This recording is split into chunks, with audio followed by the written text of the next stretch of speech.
पर्यावरण से संबंधित महत्वपूर्ण प्रश्नों के चौथे सेट में आपका स्वागत है। पहला प्रश्न है, किस गैस की उपस्थिति से जल का प्रदूषण मापा जाता है? तो जल का प्रदूषण ऑक्सीजन गैस की उपस्थिति से मापा जाता है।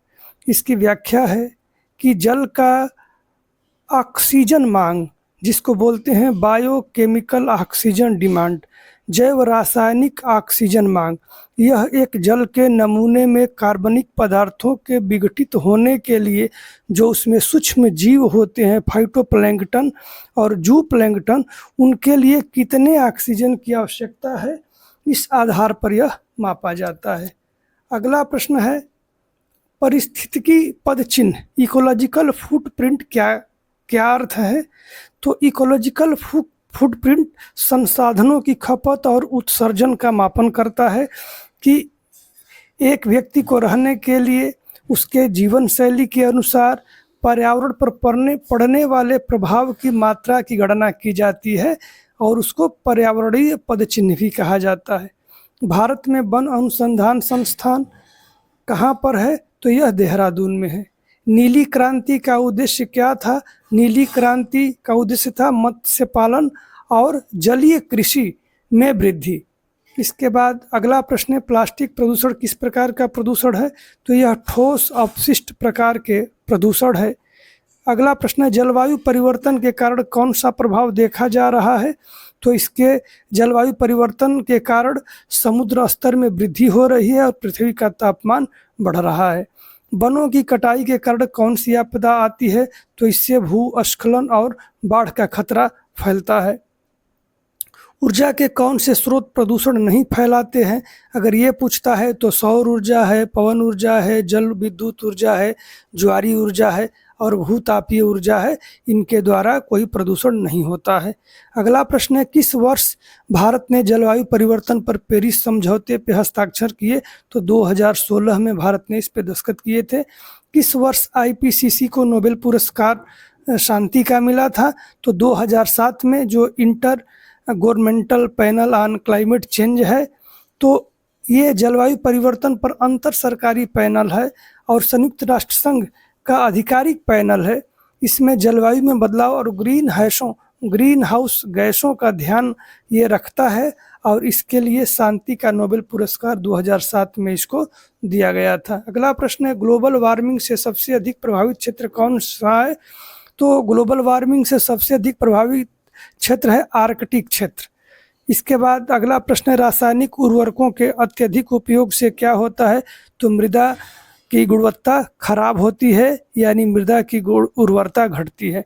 कौन से वृक्ष जल को शुद्ध करने में सहायक हैं?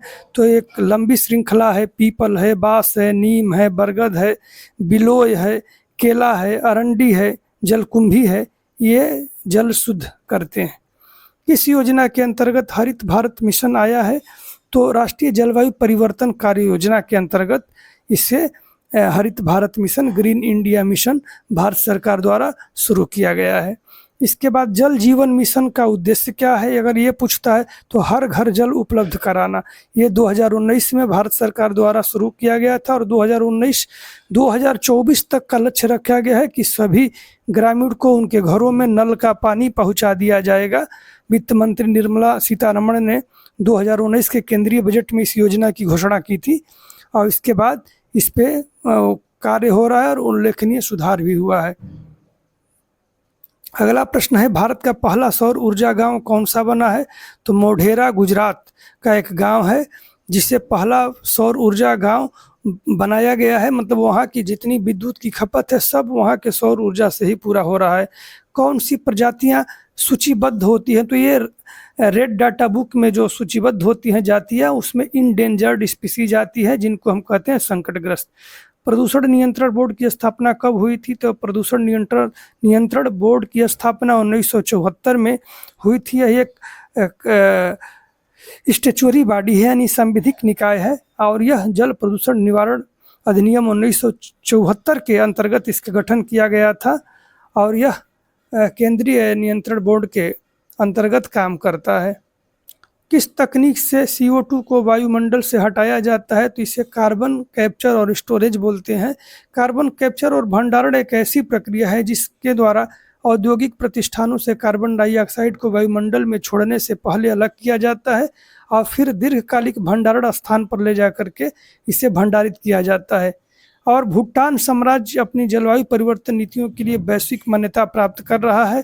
हिमालय में के तलहटी में बसा एक छोटा सा देश कार्बन मतलब जीरो कंट्री का दर्जा प्राप्त किया है कि वहाँ कार्बन उत्सर्जन जीरो होता है। इसके बाद अगला प्रश्न है, ऑक्सीजन चक्र में मुख्य भूमिका किसकी है? तो पौधों की मुख्य भूमिका है, क्योंकि वही फोटोसिंथेसिस की प्रक्रिया में ऑक्सीजन बाहर निकालते हैं तो वायुमंडल में ऑक्सीजन आता है।